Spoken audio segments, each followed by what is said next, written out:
Your testimony is Bob Mueller did not kick you off because of the content of your text. He kicked you off because of some appearance that he was worried about. My testimony, what you asked and what I responded to, was that he kicked me off because of my bias. I'm stating to you it is not my understanding that he kicked me off because of any bias, that it was done based on the appearance. If you want to represent what you said accurately, I'm happy to answer that question, but I don't appreciate what was originally said being changed. I don't give a damn what you appreciate, Agent Strzok. I don't appreciate having an FBI agent with an unprecedented level of animus working on 2 major investigations during 2016. In addition to disappointing the hell out of my Democrat colleagues, that someone who was investigating Russian collusion didn't think there was any there, why would you be concerned? Why would you not be ecstatic that there was no collusion? Why the word concern? Sir, I don't know what I meant. All right, that was more of the fireworks at today's explosive hearings, House hearings, with the disgraced FBI agent Peter Strzok. Joining us now, the man you just saw, House Government and Oversight and Government Reform Committee Chairman, South Carolina Congressman Trey Gowdy. Congressman, good to see you. Welcome back to the program. Thank you. At the heart of this, I think you captured it there, Congressman, and that is a bias, and this man was in the forefront of everything. Do you believe, as I do, that Hillary Clinton had a rigged investigation, that she violated the Espionage Act? It was a big case of obstruction with the emails, deletions, and bleach pit. And do you believe, as I believe, that, in fact, he went after Trump with a vengeance because of a political view that he expressed often? Well, let's take Trump first. Before he ever began investigating alleged collusion between the Trump campaign and Russia, he'd already made up his mind that President Trump would be destabilizing for the country. I mean, think about how serious that word is, Sean. Destabilizing for our country, and he hadn't even begun to interview the first person in August. He said, we'll stop it. We need an insurance policy. And then he began talking about impeachment one day after Bob Mueller's investigation began. So Peter Strzok has a level of bias that would make it impossible for any prosecutor to stand in front of a jury and use him as a witness. On the other hand, while he's convicting Donald Trump before the investigation begins, he's exonerating Hillary Clinton. $100 million to 0 is what the vote ought to be, and he hadn't interviewed her, and he hadn't interviewed 30 other witnesses.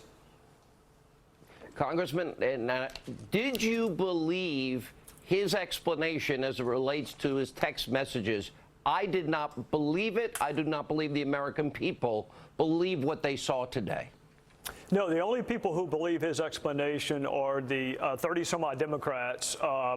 Keep in mind, Sean, 60 Democrats have already voted to move forward with impeachment on President Trump, and Bob Mueller hadn't released his first single solitary finding. So they've already made up their minds. Of course, they'd be sympathetic to an FBI agent who's already made up his mind.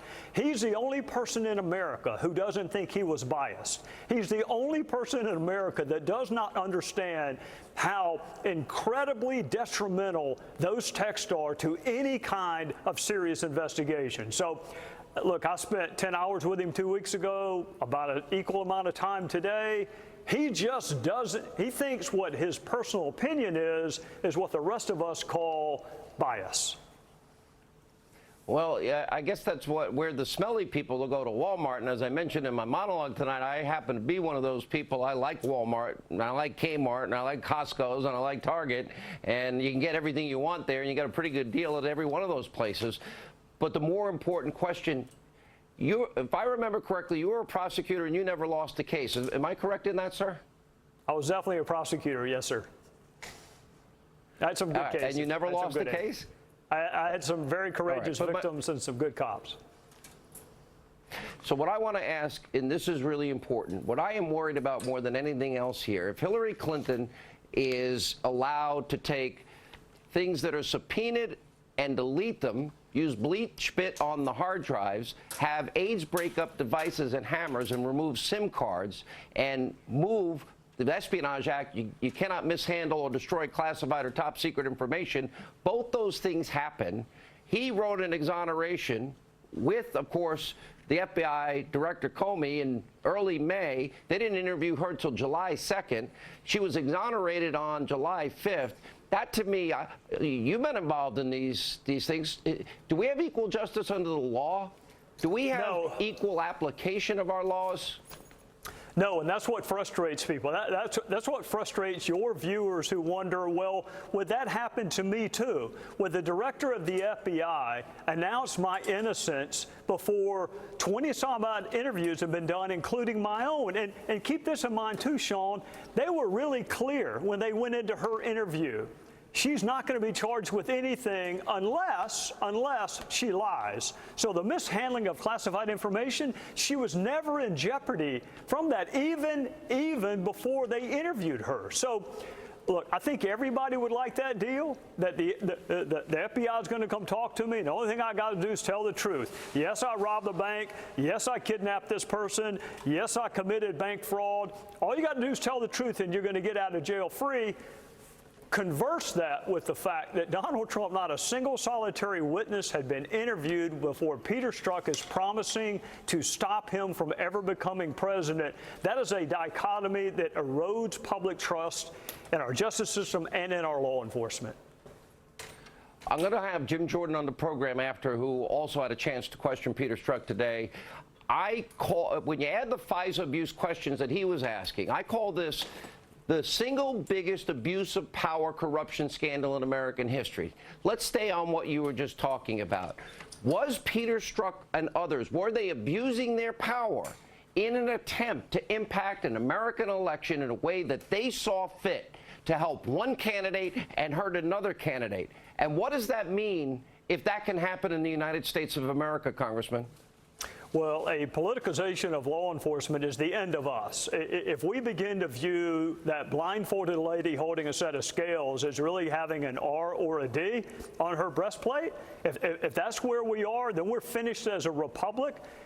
I am proud to be on the House Intel Committee, and we've done some really important work on the FISA abuse. It's been a long slog, and we hadn't had a lot of help at times, but Devin has made really good progress on uncovering what went into that FISA application.